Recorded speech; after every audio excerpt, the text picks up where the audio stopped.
আমরা আমাদের আজকে যারা সম্মিলিত হয়েছে আমাদের মধ্য থেকে পাঁচজন সদস্য বিশেষ ভিতরে গিয়েছিলাম স্যারের সাথে, চেয়ারম্যান স্যারের সাথে কথা বলে। তো উনি ওনার মূল্যবান সময় থেকে আমাদের কিছু সময় দিয়েছেন।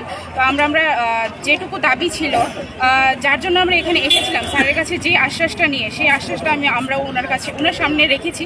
তো উনি বলেছেন যে আমাদেরকে আশ্বাস দিয়েছেন যে টেন্টেটিভ আনসার কি বা যে সমস্ত ভুলগুলো হয়েছে যিনি যারা সাবজেক্ট এক্সপার্ট আছেন ওনাদের সাথে কনসাল্ট করবেন, ওনাদের সাথে কথা বলবেন এবং আমাদের আশ্বাস দিয়েছেন যে হ্যাঁ, যে ফাইনাল আনসার কি আসবে তা আমাদের পক্ষেই হবে, আমাদের বিপরীতে হবে না, এতটুকুই আমাদেরকে আশ্বাস দিয়েছেন। কথা বলার পর কি আপনারা সন্তুষ্ট? হ্যাঁ, আমরা সন্তুষ্টই আছি। আমরা আমাদের দাবিটুকু রেখেছি, স্যার শুনেছেন, স্যারের যতটুকু শোনার উনি শুনেছেন। উনি ওনার মূল্যবান বক্তব্যগুলো আমাদেরকে বুঝিয়েছেন কিভাবে কি করতে হবে। আমাদেরকে অনলাইনে চ্যালেঞ্জ করার টাইম দিয়েছিল যে কিভাবে স্টুডেন্টরা চ্যালেঞ্জ করেছে, কিভাবে কিভাবে করতে হয়, সবগুলো আমাদেরকে বুঝিয়েছে। বোঝানোর পর আমাদেরকে টাইম দিয়েছে যে 26-27 তারিখ আবারও আমাদের জন্যই আবার পোর্টাল খোলা হবে, দেখা হবে যে কি করা যায়।